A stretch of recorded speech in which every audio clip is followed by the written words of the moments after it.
ଆଜିର ଯୁଗ ଯେ ଏକ ସ୍ୱାର୍ଥପର ଏବଂ ଆତ୍ମକୈନ୍ଦ୍ରିକ ଯୁଗ, ଏଥିରେ କୌଣସି ସନ୍ଦେହ ନାହିଁ। ନିଜର ସ୍ୱାର୍ଥ ସିଦ୍ଧି ପାଇଁ ସମସ୍ତେ ବଡ଼ ବ୍ୟଗ୍ର।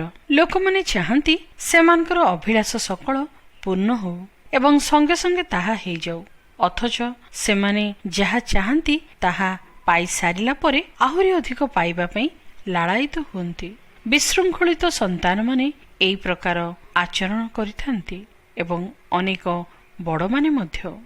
ବବ୍ ନାମକ ଜଣେ ବ୍ୟକ୍ତି ଥରେ ସ୍ୱୀକାର କରି କହିଲେ ଯେ ସେ ସଦାବେଳେ ଲୋକମାନଙ୍କୁ ପରିସ୍ଥିତିକୁ ନିଜ ଇଚ୍ଛା ଅନୁଯାୟୀ ନିୟନ୍ତ୍ରଣ କରିବାକୁ ଚାହୁଁଥିଲେ। ଯେତେବେଳେ ସେ ସେଥିର ଅକୃତକାର୍ଯ୍ୟ ହେଉଥିଲେ ସେ ଅତ୍ୟନ୍ତ ନିରାଶ ହୋଇପଡ଼ୁଥିଲେ।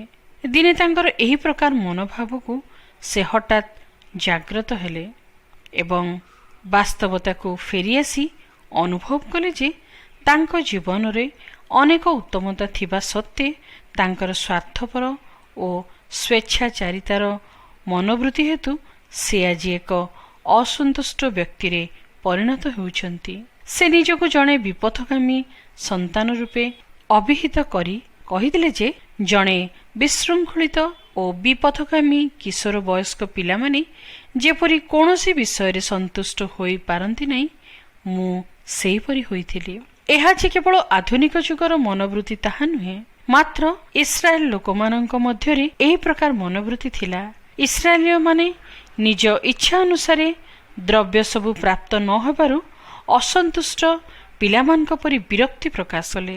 ପରିଶେଷରେ ଈଶ୍ୱର ସେମାନଙ୍କ ଦାବି ପୂରଣ କରି ମାଂସ ଭକ୍ଷଣ କରିବାକୁ ଦେଲେ, କିନ୍ତୁ ଏହା ଦାବି କରୁଥିବାରୁ ଅତିଶୀଘ୍ର ସେମାନେ ସେଥିପାଇଁ ଅନୁଶୋଚନା କଲେ।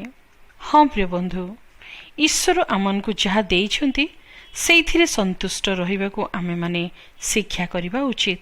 ଆମେ ଯଦି ନିଜର ଅଭିଳାଷକୁ ଚରିତାର୍ଥ କରିବା ପାଇଁ ତାଙ୍କର ଇଚ୍ଛା ବିରୁଦ୍ଧ ବିଷୟ ପାଇବା ପାଇଁ ଦାବି କରିବୁ, ତେବେ ଈଶ୍ୱର ହୁଏତ ଆମକୁ ତାହା ଦେଇପାରନ୍ତି, କିନ୍ତୁ ପରିଶେଷରେ ତାହା ହିଁ ଆମ ପାଇଁ କ୍ଷତିକାରକ ହେବ। ତେଣୁ ଈଶ୍ୱର ତାଙ୍କ ବାକ୍ୟ ବାଇବଲରେ ଏହି କଥା କହନ୍ତି।